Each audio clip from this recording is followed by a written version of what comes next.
Hey folks, welcome back to the DarkHorse Technopocalypse. I'm here with Dr. Heather Hying, and if anything goes right, we will answer your questions regarding the Evergreen meltdown that occurred May 23rd, 2017 at somewhere between 9 and 10 in the morning, or began then.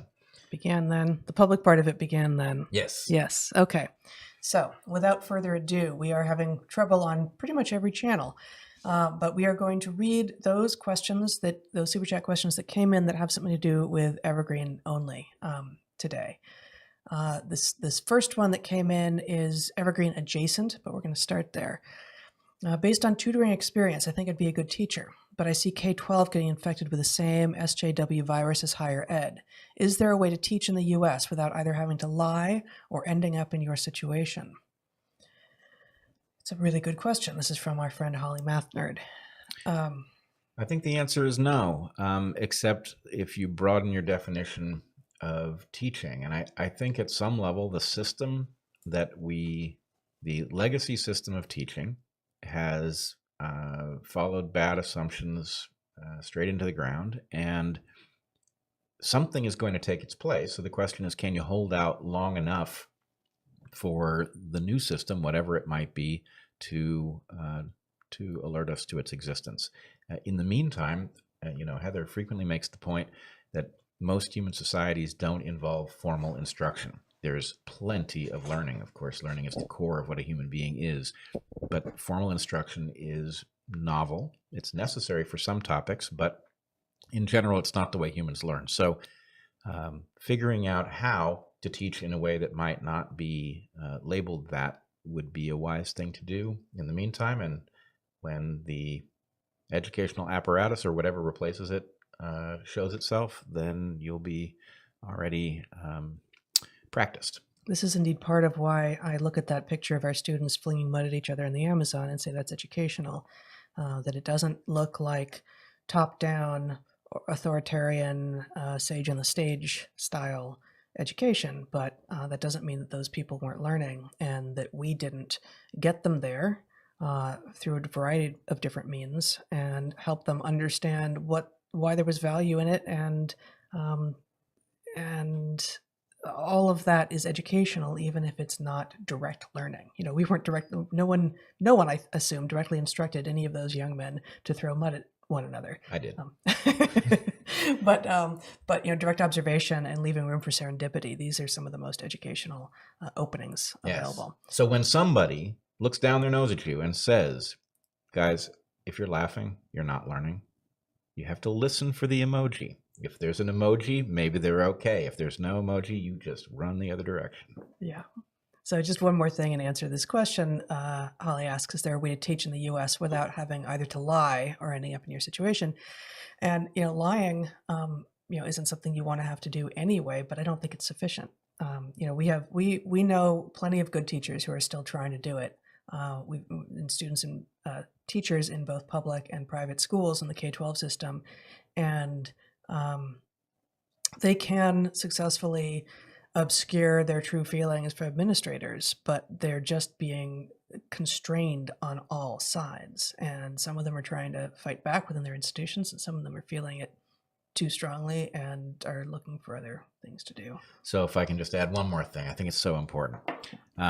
During the Evergreen riots, a student of mine, a current student at the time, called my attention to the story Harrison Bergeron, which many of you will have read, a Kurt Vonnegut story that takes the intersectional point at some level to its logical extreme. It's about equality of outcome. Yeah, it's about equality of outcome through handicaps. Anyway, she said, you got to read this. And I was like, oh, okay. And I didn't read it. And she's like, no, you have to read this. Anyway, this is one of the students, a student of color, who actually went with me to the 4:00 meeting to defend me from my newly discovered enemies. But anyway, she was right about the story. We had a teacher assign the story to Toby in his class. Yeah, this year in 8th grade. Yep. It occurred to me that if I was stuck in the system, I would probably engage in subversive behavior like that. He also got assigned by the same teacher to listen, not watch, but listen to the entire album of Pink Floyd's The Wall. Pink This was a Floyd's section. This was the section that this teacher had created within the public school system on dystopias. Yeah. And there were other amazing things, but those are the two that I remember too: The Wall and Harrison Bergeron. Yeah, and for older students, there's no shortage of subversive literature. Catch-22 is a favorite of mine. Yep. But anyway, figure out alternative ways of teaching the lesson. Yep. Okay. Congratulations on your birth by fire from your Evergreen experience. You showed the world the dark side of an ideology that ran away from its core good purpose and descended into madness. I'm glad your new life includes us. Thanks. Very well said, and thank you. Yeah. Get Benjamin a martini. Yeah, we should do that next time we see him. Yeah. Last time we saw him, we were enjoying Chinese food together, and there weren't any martinis available. But next time, we'll make sure martinis are on the menu. Or we could just send him a freeze-dried one. Freeze-dried martini.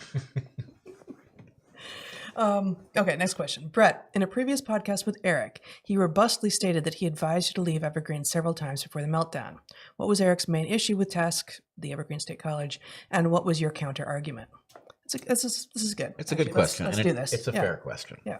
Eric never liked my teaching or our teaching at Evergreen. He didn't dislike your teaching. He didn't like that you or we were there. Right. He thought it was a waste of our time. And there's one way in which you could make that argument. You can't get anywhere from Evergreen. It's a cul-de-sac. On the other hand, Eric took a while to find a path through the world, and you have to do something in the meantime. And Eric did several somethings in the meantime. They were of a different nature.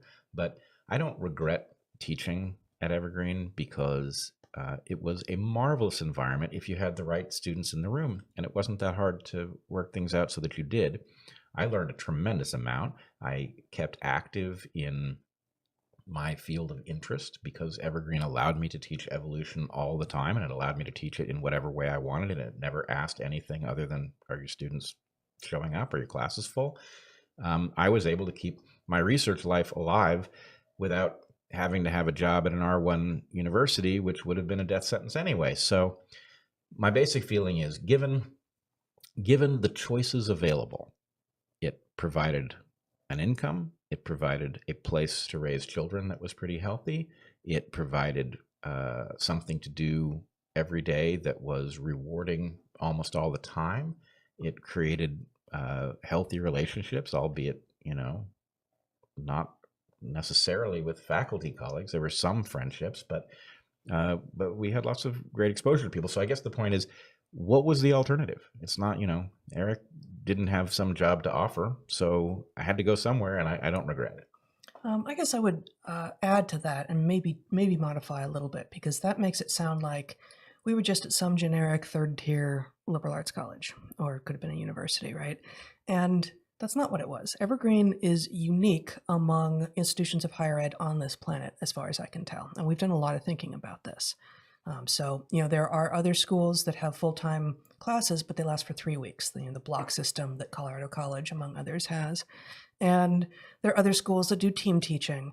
And there are other schools that banish requirements so that students can really delve into whatever it is that they want to do. But Evergreen is the only school that does both those latter things and does full-time programs that last for up to a full year, so that you really can build community with students in a way that is unknown in any other environment. So it's not that we found ourselves at some third-rate institution and just stayed there because it was in a nice place and we could have children and raise them there and earned a salary that was never quite enough but was fine.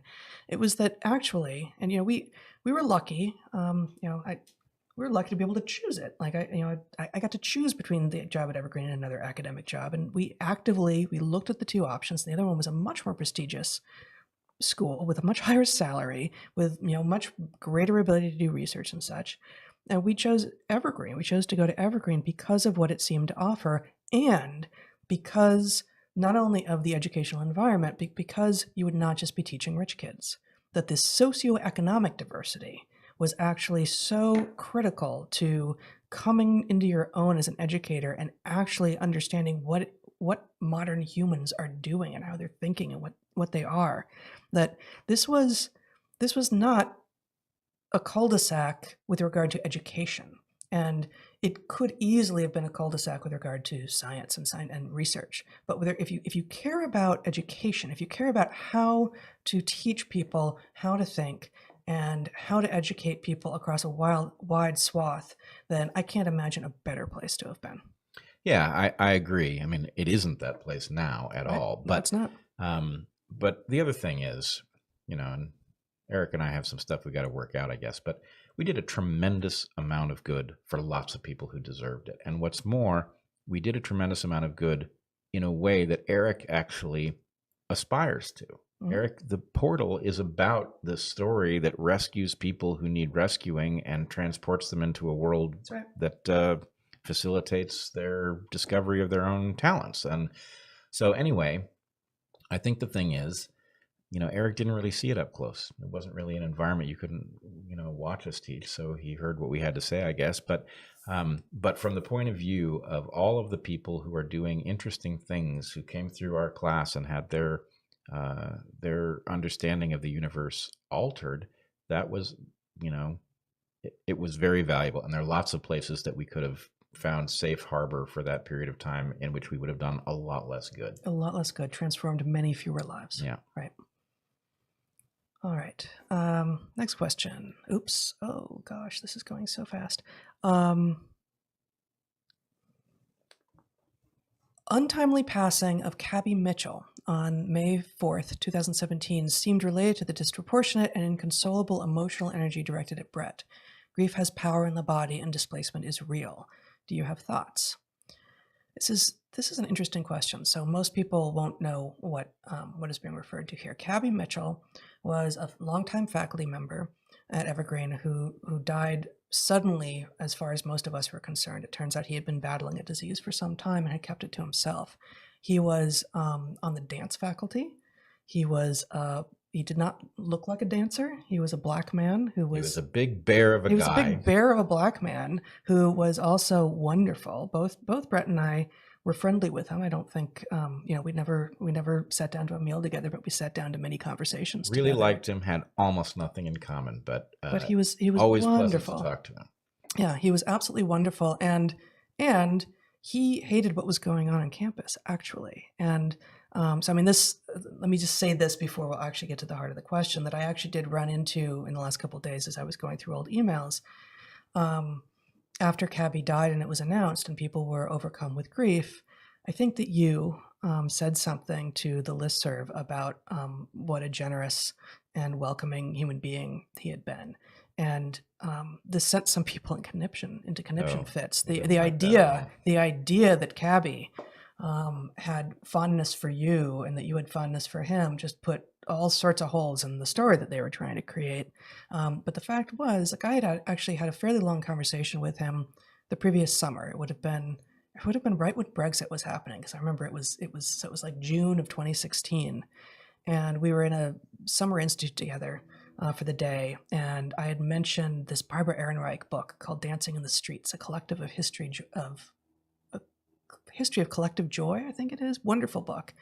And he sat down with me afterwards, wanted to talk about it, and we talked for a couple of hours, just the two of us. And during that time, he mentioned a couple of the strange events that had begun to happen on campus the previous year, which was the first year of George Bridges' tenure. And he said, I just don't know what is wrong with these people. This is insane. We live in such a bubble of delightful relations between all people, and I cannot actually fathom what is happening. And so when he died and some part of the activist faculty tried to take his death as a banner for their activism, it was awful. And they co-opted it. They co-opted it. And so I think, I'm just looking back at the question, the untimely passing of Cabby seemed related to the disproportionate and inconsolable emotional energy directed at Bret. I think that the fact that you dared speak of him with fondness and dared say that, you and he had been friendly, and whatever you said, it was maybe 2 lines long. It wasn't a soliloquy.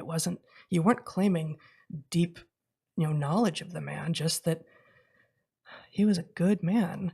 And what you didn't say there, but which was true, which maybe people could read the subtext, was he wouldn't have tolerated what was going on. No, he wouldn't. And if he hadn't Yeah. been sick, I think he would have been a voice of reason. Yeah. So I don't know that you and I have ever talked about this actually, but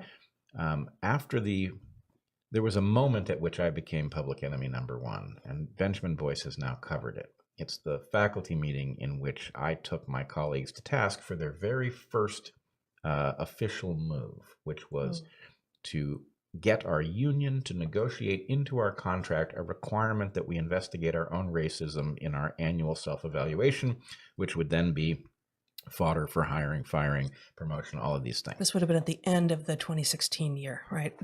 Rather the 2015-2016 year, so like May or June of 2016. After we got back from the Ecuador trip. Right. Yeah. So I stood up at that meeting and I took my colleagues to task, and I knew roughly what was going to happen. I didn't know how far it would go, but I knew that I was going to be public enemy number one. And I said my piece. And after the meeting, I went over to one of the people on the other side of the argument, and I attempted to reason with her. Mm-hmm. And Cabby made a point of coming up to me. All right. So this is a meeting in which I've alerted the intersectionals that I'm not going to put up with their stuff.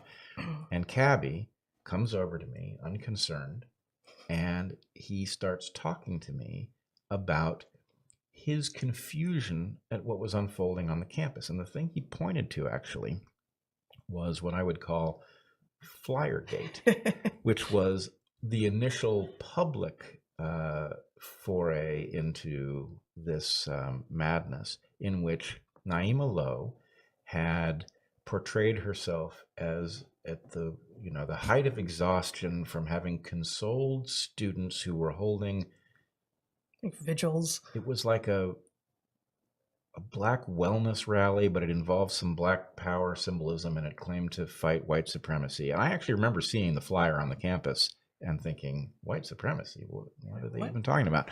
But anyway, this flyer had been apparently torn down by some people. Now, I don't think we ever got to the bottom of it. We don't know if it was torn down by people who said, white supremacy, what are they talking about, and tore it down. Or if they were placed some places that there weren't allowed to be flyers, and the janitors took them down, which happened all the time. Right. Or the story was fictional. Don't know. Right. So many. And actually, I must tell you, there was, so Naima showed the flyer, a picture of herself holding the flyer, broadcasted on email, and the most insane stuff erupted, right? So suddenly the campus was falling all over itself. Her bravery, her courage, and to declare endless work on behalf of all of us. Right, but even worse was the escalating language surrounding the atrocity, I believe, actually even came up of these of tearing these flyers down. Mm-hmm. And there was, I kid you not, I am not exaggerating and I am not making this up, but before this thing was over, all the administrators were posting this flyer for an event I think that had already passed at this point. Maybe they were posting it on their doors, and the children's center, this daycare center for campus, for students, which had been amazing. Both our kids had gone was there. Printing out the flyers. Anyway, it was incredible. So anyway, after this meeting where I had gotten up and spoken, Cabby comes over to me and he says, I don't know what's going on around here. And he said, I started looking at this email thread about the flyers. I couldn't figure out what was going on. I thought somebody must have been shot. Those are his exact words. I thought somebody must have been shot. And it really, it may be that there was some emotional outpouring that came from the loss of Cabby that got directed at me, but that is not how Cabby would have wanted it. Yeah, right. This was not who he was. He was a good man, an honest man, and he held no truck with this intersectional bullshit. Yeah. So anyway, it's very sad that he was lost, and I must say we felt it personally. Absolutely. I didn't know him all that well. I guess you knew him a little better, but it's terrible to take somebody's memory and the grief over their loss and co-opt it to your own purposes, which, at best, that's what happened here. Yeah. I'm going to come back to this one, which is sort of tangentially related to Evergreen, if we have time.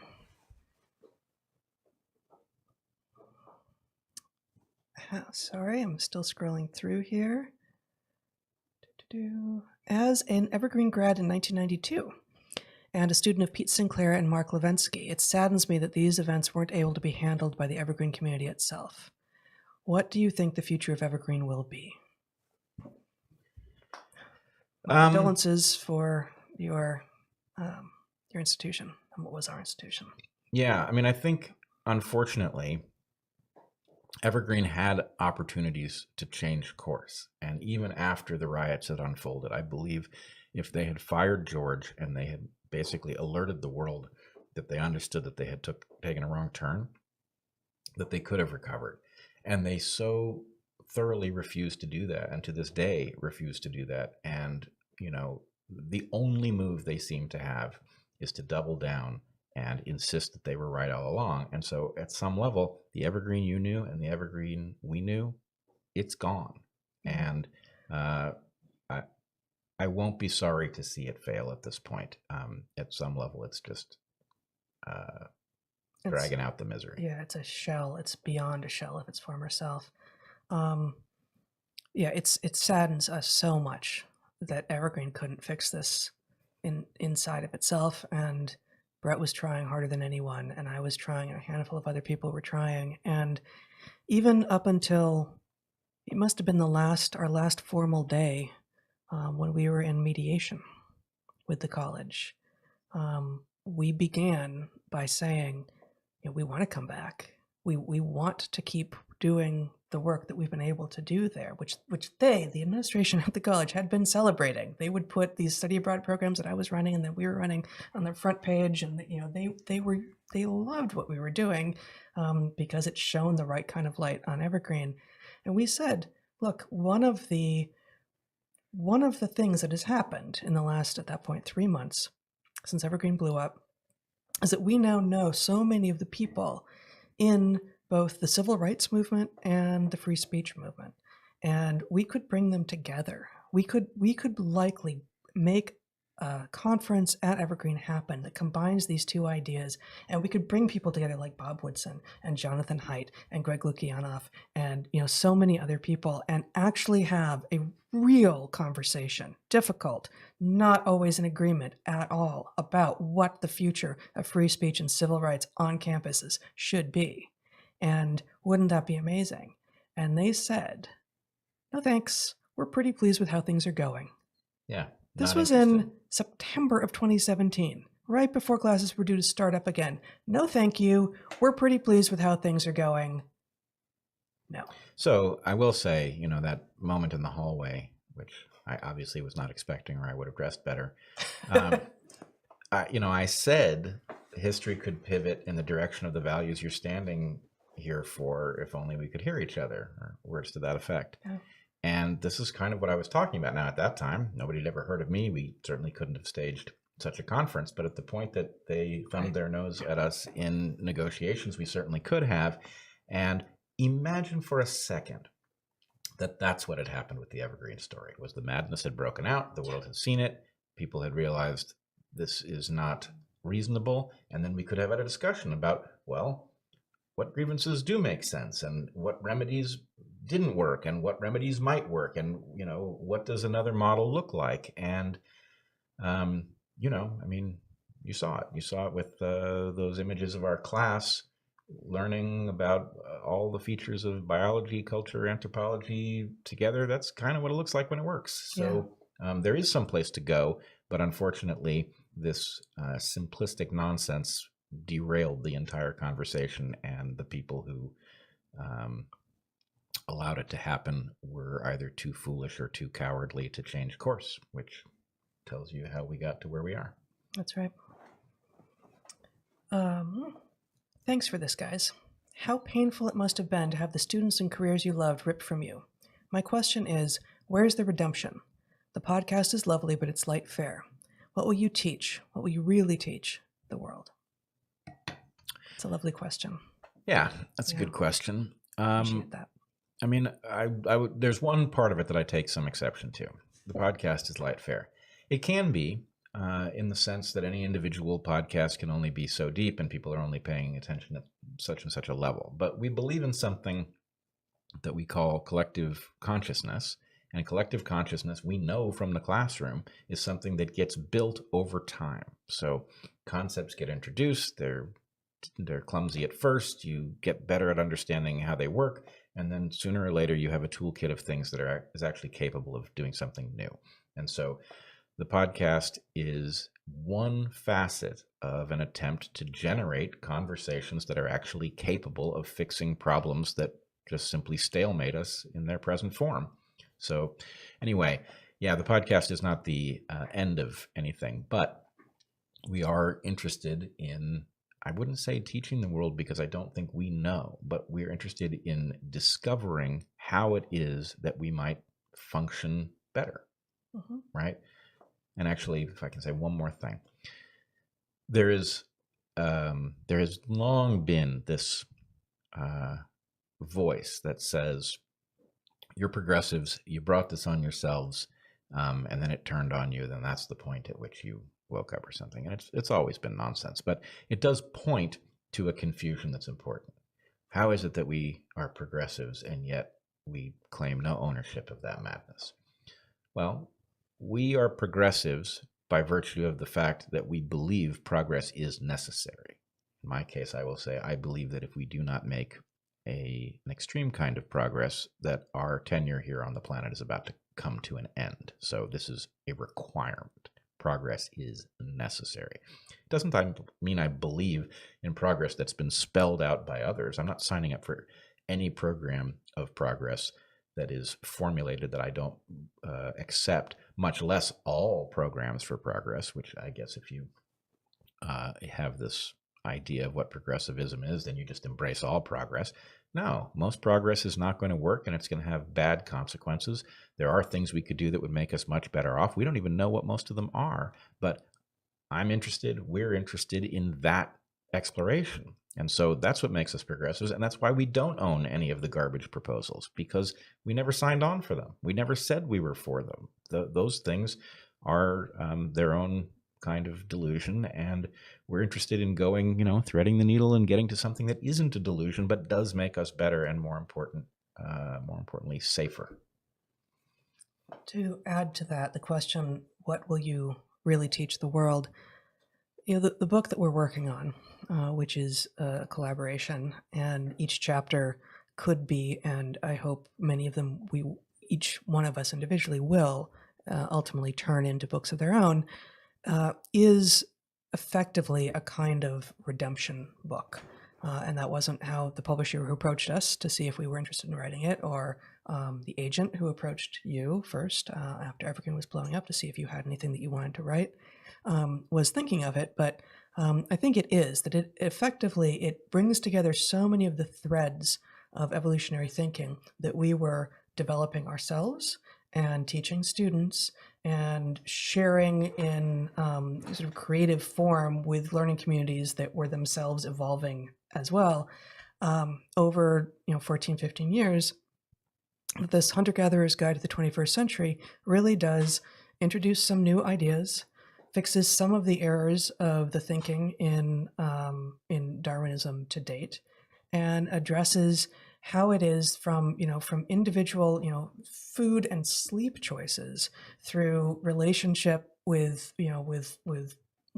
pair bonded partner to children to friends through to society level choices of how it is that we are going to move forward. How is it, to speak to your point, how is it that we are going to make the kinds of changes that we need in order to allow more human beings to actually enjoy this planet hundreds of years in the future? That book will be a kind of redemption, and from there, then I think each of us will start moving, into our own projects that often directly follow from the work in that book. And I assume most of the people listening to the Q&A will have listened to the first hour of the podcast, but the students who dropped in on our classes, who kept coming back even after they had graduated in some cases just to participate in the conversation, the book is a continuation of that conversation. So if you're interested in getting in on what it was that brought them back, this is the way in. Yeah. And it should be noted that our research assistant on the book is in fact one of those students. He He was one of our students fairly early on in our time there and became a friend, and has worked with us on physical projects and now on intellectual projects. Yeah, And we've worked with him from evolution to construction, and he's somebody who was like me, a very bad fit for school, or school was a very bad fit for us, and he's somebody who, I mean, by his own telling, didn't really feel like he had a lot of capacity in that regard until he landed in our class and took off. So yep. anyway, yeah, the story sort of is ongoing, even if the locale has changed. Yeah.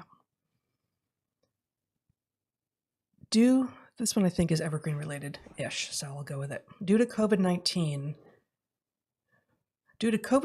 brought changes in college ed, it being not in person, etc., could now be a good time to separate the two goals of higher ed, research and teaching. Would that make things better? This is a tough one. So the question is basically about exactly as the question writer points out, that there really are two things that higher ed is trying to do. And research and teaching are not the same thing. People who are good at one are often not good at the other. Research is privileged. And if you are only good at teaching and not at research, it's very hard to get a job anywhere, with tenure, or especially anywhere elite.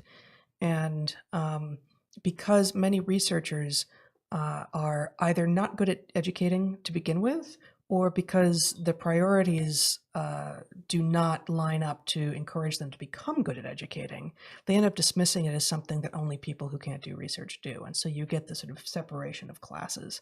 And mostly researchers, people who are primarily researchers with hard money academic positions, have to teach some, but that's how they feel about it. I have to teach, as opposed to, oh, and I get to teach these things. So given all that, it might seem like, okay, let's just separate them and honor the researchers for what they do and honor the teachers for what they do.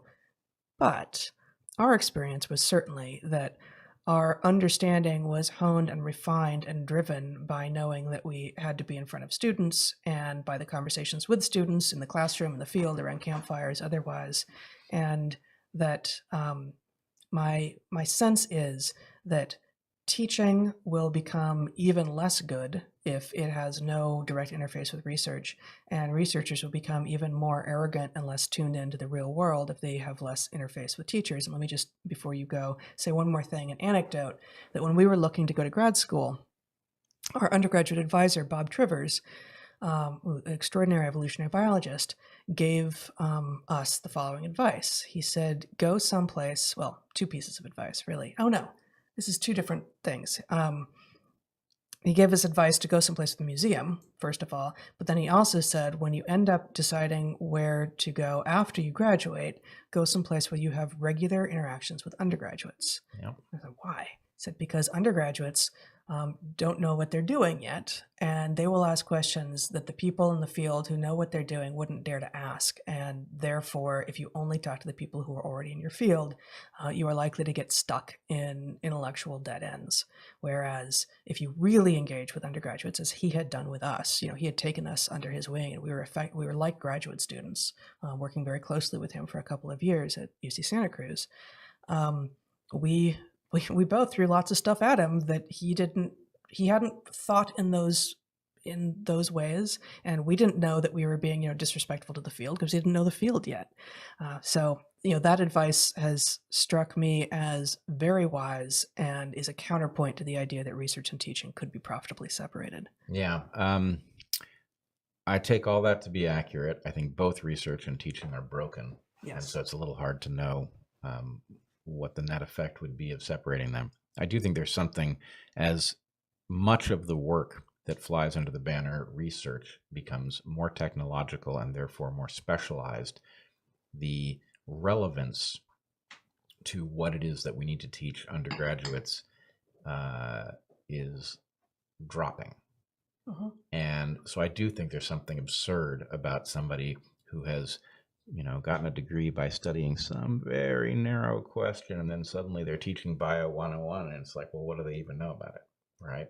Yeah. what they know about it is what they learned in Bio 101, Mm-hmm. many years before. And the received wisdom from the textbook that they've been encouraged to use by the publishers, which is its own cabal. Yeah.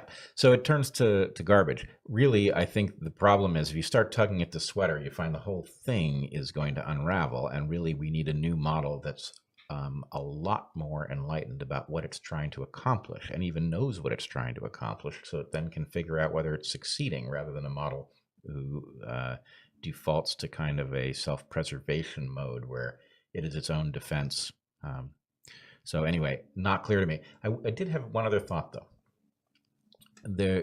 I think there's an argument to separate research from teaching, although not so much theoretical work. Theoretical work is a good companion for teaching, whereas lab work might not be. But there's a place where I see something else that goes the other direction, which is medicine. And I was thinking about the fact that doctors do not autopsy their patients in general. Am I correct about that? I assume so. Yeah. I think medical examiners are a different crew.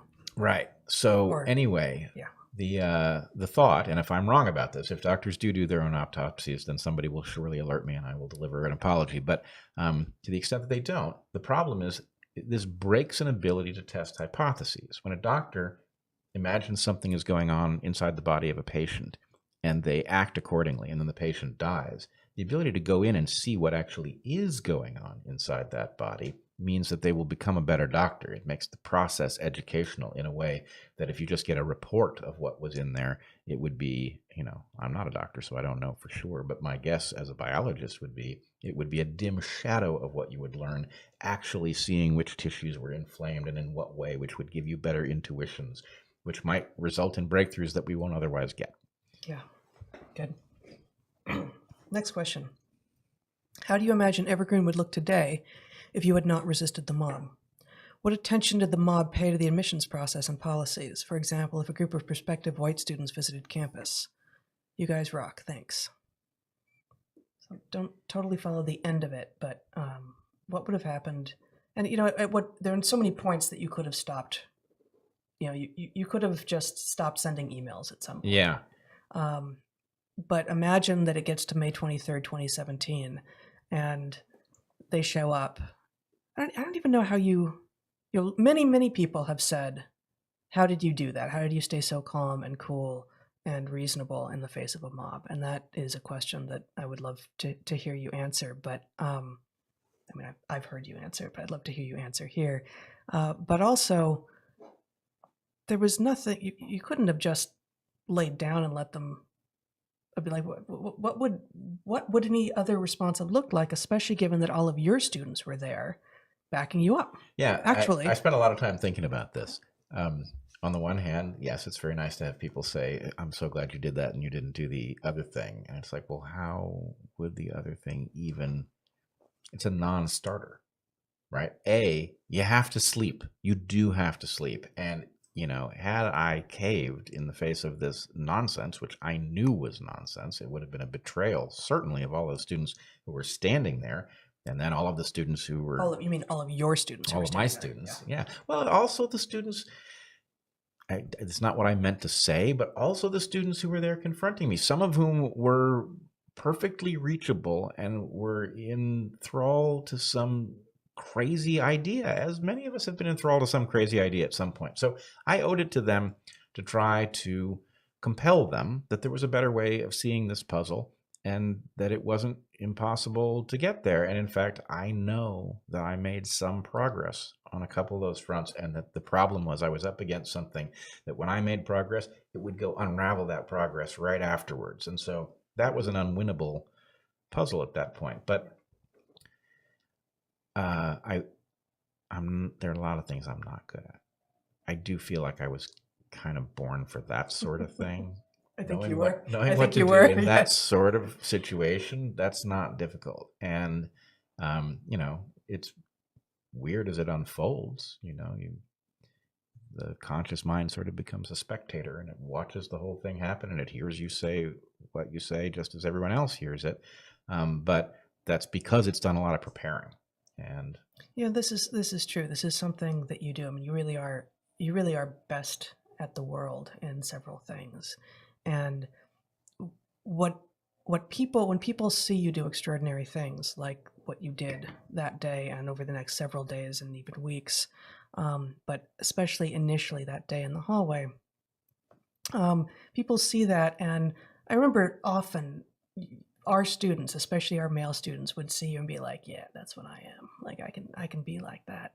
And they thought that what they were seeing was all of it. But the fact is that you spend so much of your time when you're not on, as it were, working through alternative scenarios, figuring out, and both in terms of action, but in terms of idea space, especially. Like this is what makes you the theoretician that you are, right? That you go through and you say, well, if this prediction holds, what else? Oh, okay, no, okay, I'm gonna go back. I'm gonna go through this, and you do this over and over and over again, and you redo them too. You iterate it, and I don't think. There's one of our students, actually, who I just heard from, who really actually did think that something was coming down the pike like this, Frankie. Mm-hmm. But I didn't. The idea of a confrontation in real time in a hallway never occurred to me, and I don't think to you. I don't know. But still, you prepared in so many ways over the year when the anger that was coming back at you was increasingly vitriolic and filled with bile and insane, and more people were jumping on the bandwagon. In some ways, you got calmer and calmer and more resolved, not more certain. You question yourself and your conclusions and the conclusions of others all the time. And that is the thing, that you were there.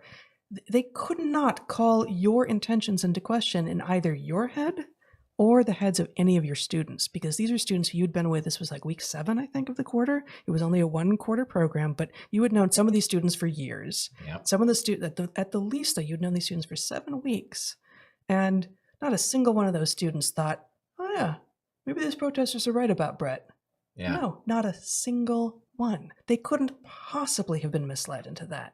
And it's because every single day in the classroom and in life, you demonstrate this constant reassessment of, what if I was wrong? What if I was wrong? Okay, if I am right, what does that mean? Okay, what if I'm wrong about this thing? You're doing it all the time. And you just can't ever stop. This is what science is supposed to look like. This is what good life is supposed to look like. And this is what you do to a degree that I've actually never seen anyone else do. Wow. Yeah, there's a lot in there, and that's very gratifying to hear it described that way. I will say that as I said to Mike Nana when I interviewed him early on in the DarkHorse podcast, there was something I learned from his film, even though I had seen all of the clips and I'd seen all the interviews. But the way he juxtaposed things revealed something to me about what the students thought they were accomplishing on that day, or expected to accomplish. They were expecting my students to jump ship, because this accusation of racism is so powerful that, people naturally, figure out which way the wind is blowing, and they position themselves accordingly. And because most students at Evergreen and everywhere else don't have a deep relationship with their professors, and certainly no reason for loyalty, then they expected people to flee. And what a different situation that would have been. But it never occurred to me that was going to happen, because for one thing, not only, these were my students, and in many cases our students, and, I knew them all well, but I had been processing this with them, even though that was not the explicit topic. So somebody mentioned recently that I had a diagram on the board, I think the day before the whole thing happened, of the basically a hypothesis that I was advancing for the way witch hunts function.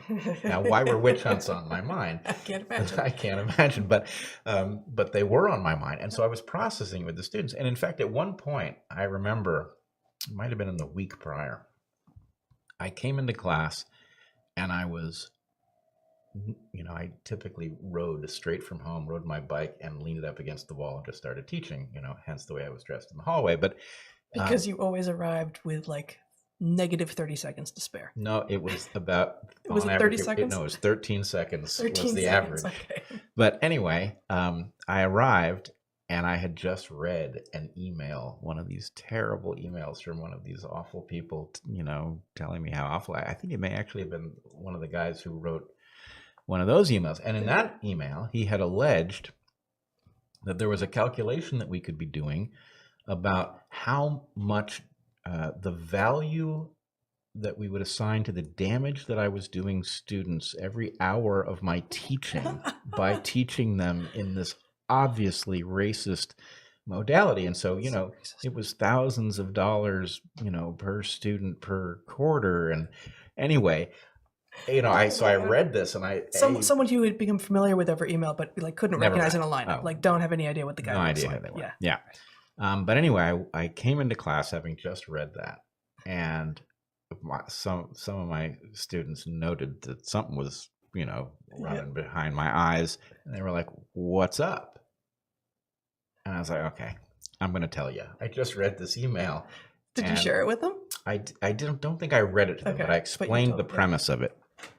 And so this is angry. This is the day of? No. I think it was in the couple days prior. Okay. I can't place it for sure. We could figure it out. But anyway, my students, I did not actually predict. I thought they would see the humor in it the way I did. But they were angry because somebody was basically accusing them of whatever the opposite of learning is, of having ignorance. They're educational grifters.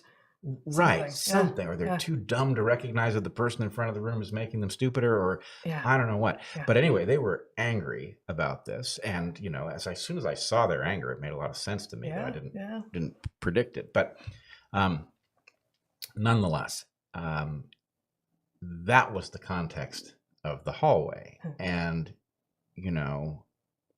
never occurred to me that they were gonna reject that, or even not live up to the need to be courageous in the face of that. And so anyway, I was heartened to see that it on that front unfolded exactly as I would have expected, and not at all as the protesters expected. That's as it should have been. Can Evergreen survive a post-COVID-19 higher ed crisis? Probably not. Can Evergreen survive a post-COVID-19 higher ed crisis? No, here's the problem, though. Okay, I think that what they're actually thinking is that they are going to shift blame for the collapse of Evergreen to COVID-19, and this makes me livid.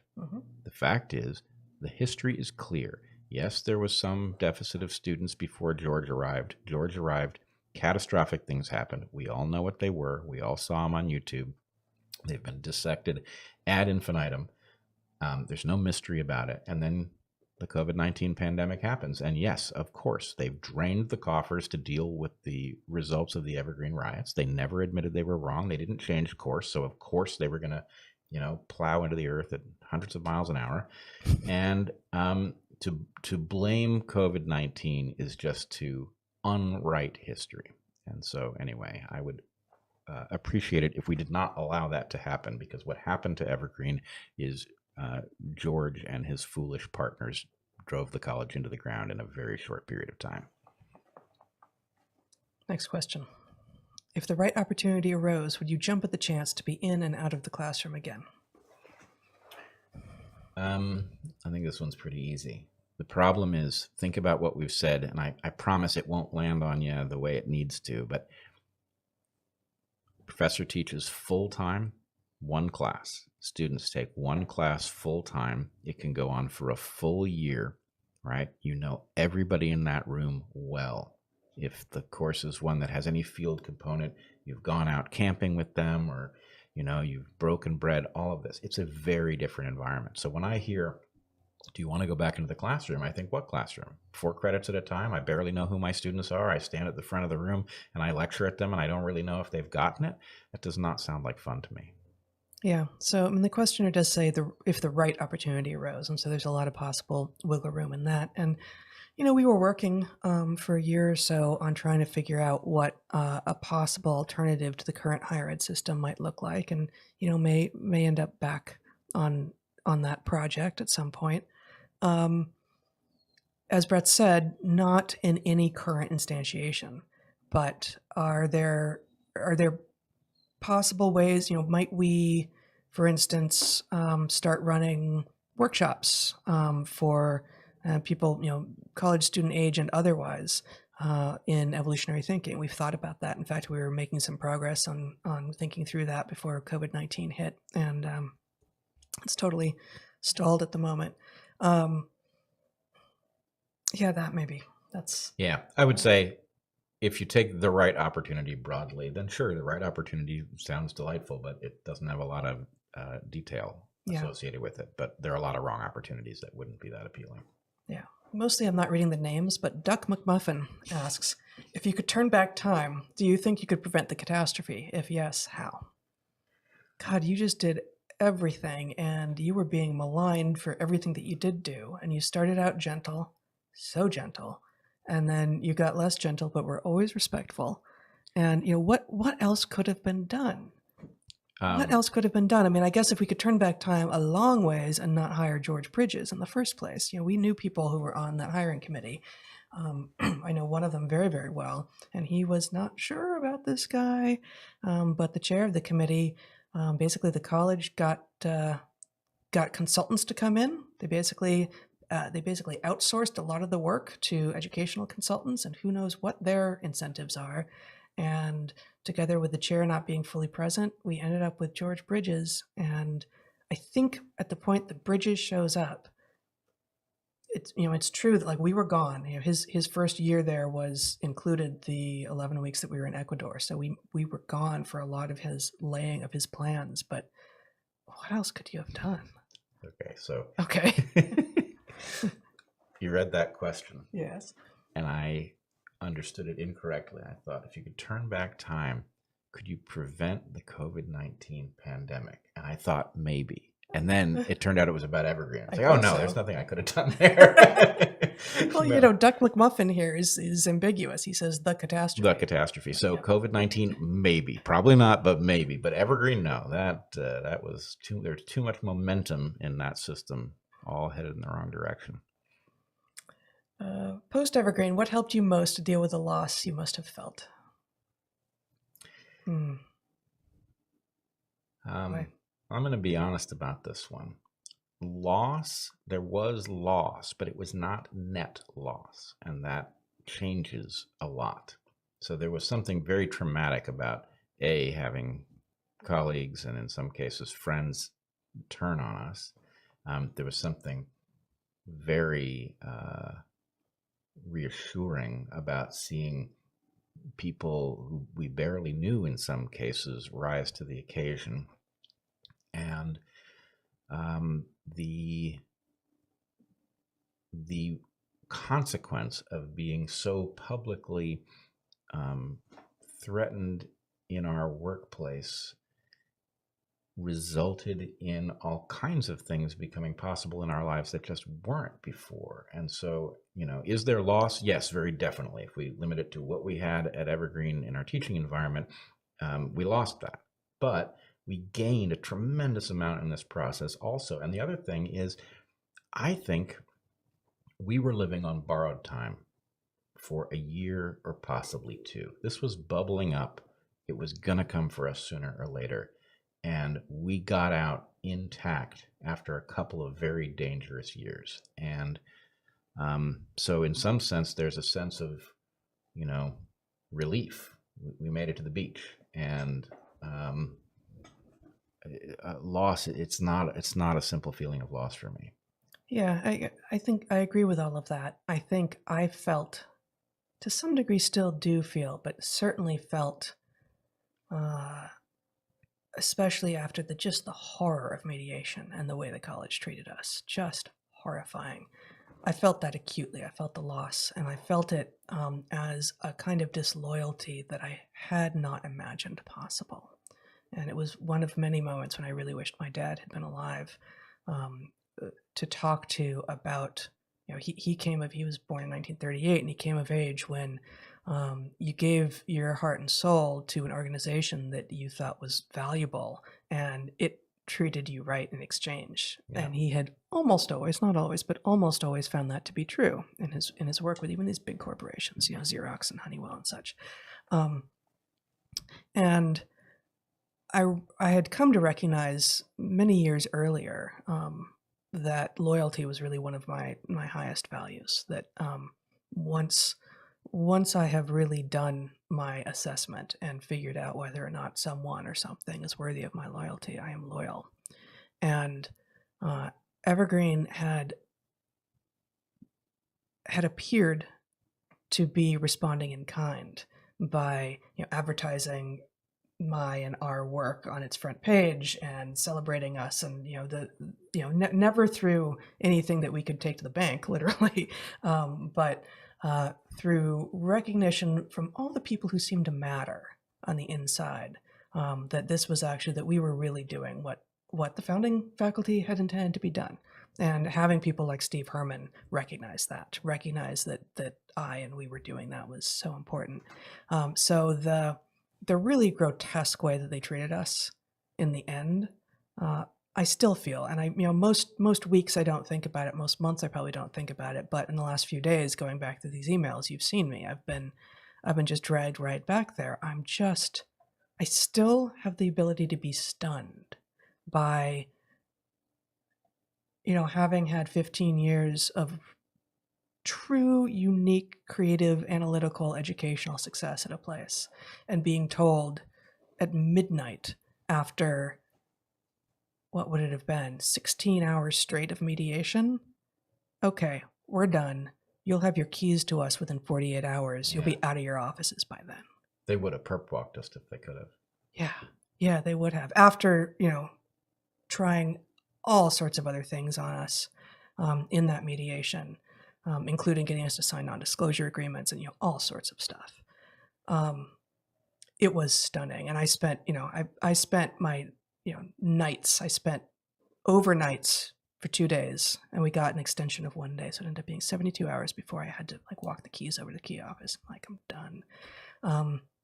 You had never been fully in your office in the way that I was fully in this. I mean, you'd had to move a couple of times, but I was fully in this pretty extensive office, and I was finding throughout all of these notes from students, things that they'd made for me, artwork, little dolls, arts and crafts, just so many things that students had given me over the years, and I wrote them. I wrote everyone who I could find. Before I got cut off from Evergreen email, the night before we got cut off, I went in and just blast emailed all of the old classes, knowing that the farther back it was, the more likely those emails were to have gone out. They wouldn't have been good anymore. And said, this is it. And our programs were flawed, but they were great. And Evergreen cannot take that away. And I still feel that. That's what we did there. Yeah. Was actually amazing. And we have generations of students who know that. And what the current administration and many of the faculty at Evergreen are now apparently even teaching the current students exactly the contrary does not make it true. Yeah. The fact that they are lying does not make it true. Quite. Yeah. Okay. You're at about an hour. About an hour. Okay. I'm going to go through one or two more here. What could have been done to avoid the Evergreen situation escalating as it did? Or was it an unstoppable runaway canoe that once set in motion could only spin out of control? How do we stop this happening where it arises? That depends what position you hold. Somebody who had the proper position could have prevented this. It was not possible for a tenured faculty member to derail it. I believe the provost could have, which is why George took about firing him right away. And whatever else may be true of George played a pretty savvy game from the point of view of reorganizing the administration. And the purpose of that game was to protect George. And it worked. I mean, this is why George has, left with laudatory reports, even though he's wrecked the place, is that he elevated some people, which made them very, very loyal. He fired some people who were going to be trouble because they wouldn't have put up with his bullshit any more than we did.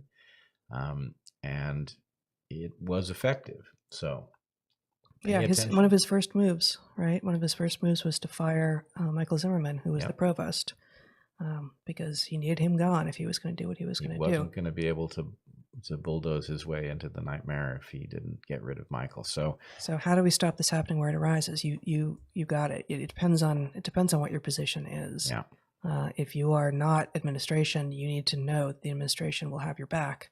And at a higher ed level, the Chicago principles, the principles put out by University of Chicago a few years back, are the right thing, but they don't probably go far enough, and they don't appear to be binding. Even those universities that have adopted the Chicago principles don't necessarily stand up to the wokesters, the intersectional crowd when it comes. I want to add one other thing. When we got back from Ecuador, during Ecuador, I had tried to capture a photo of every student that actually got who they were. And there were a few students who were very, very difficult to capture, and a couple I'm not even sure I got there. But I spent a lot of time on the project. And we had thousands of other photos from places we had been and things we had done and all of that. And we had offered to put together a gallery exhibit. That I put together, there was so much to this. Sorry, but I had this whole formal proposal, and I'd met with the gallery person, and she loved it. And it was beautiful because we had done what it is that Evergreen had tried from the beginning to do. So you had assignments that these students had written, reflections that were really deep. These weren't things people just turned in because, they were going to be read by you and they put their heart and soul into it. We had the photos. We had this extraordinary trip. This itinerary that went all over. Yeah. Went all over. And it was going to be a great show. And it was going to highlight what could be done at Evergreen. It was exactly about the richness of what was possible at Evergreen. And it could have even gone to other liberal arts colleges to highlight what was possible, because there are always people who were saying at other schools, what you're doing at Evergreen is amazing. How can we do that here? Yeah. Right.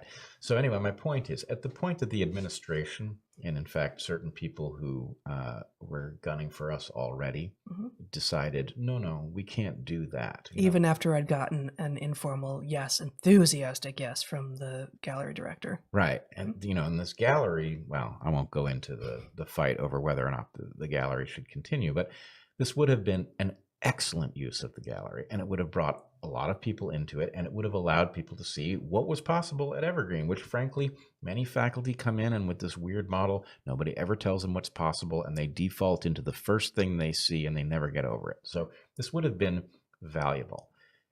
The fact of it being effectively erased from the history by blocking it at the level that we would have displayed it, that was a move. And that was a move that made what happened possible, because frankly, you all watch the podcast, have seen some of the photos. The photos put the lie to the idea that this, that we were some sort of, backwards racists who were teaching this stuff in our classroom. So it would have been inconsistent with it. Now, I don't think the people who shut down the idea of the gallery show knew what they were doing, but there was an instinctive thing, which is that anything that shines a light on what's possible, what we were doing, is bad for whatever they were up to. And there was a lot of that. So in some sense, displaying the possible makes it impossible to tell fairy tales that are incompatible with reality. And that would have been useful. One more question and then we'll stop. Okay. You guys had me crying with that letter from the student. Me too. Yeah, I was almost there. Thoughts on whether things like that were, are, or will be a main catalyst for stopping the spread of this bigotry? I hope so. I think it's very difficult to convey the level of tragedy. At one level, all the people that we knew, I think every student we knew is now gone from Evergreen. Is that right? I think that's right at this point. Yeah, as of this last graduation. Right. So at the level of the last one a while ago now. Yeah. So in some sense, we don't even know the population of students anymore. we are now gone. But the recognition that the biggest betrayal here, as bad as the betrayal of us was, there were an indefinitely large number of students going forward into the future who needed a college that would treat them very individually because they weren't built for a college that expected them to just simply hit the ground and perform. Those people have now lost that college because there aren't others. And those who did it for their own reasons. Most of the students who led these protests, they're gone. Naima, she's gone. So these people have moved on. They're doing whatever they are doing with their lives. But the people who really got hurt most were the people who needed this, and now it's not going to be there for them, and they're never even going to know it.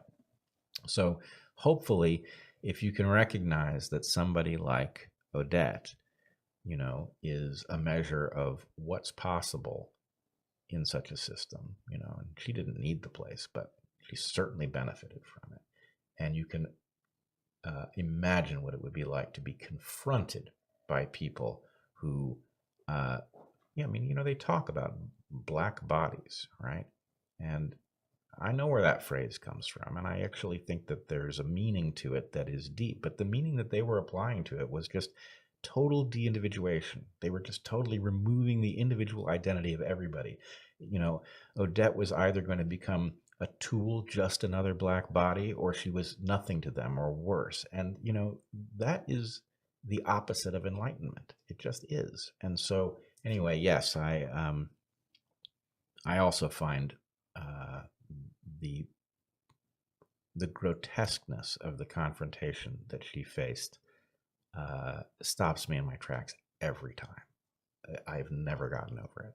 And I hope it does change people. I hope they see how this madness hurts people who don't deserve to be hurt. And maybe it will bring us to a better place. I think we're there. All right. Well, again, sorry for the technical difficulties. We will continue to try to figure out from where they emerge. YouTube, if this is you, fix it. Fix it. Fix it. All right. Until next time, which is scheduled for this coming Tuesday at 3:30, we are signing off the DarkHorse Podcast. Be well, stay safe.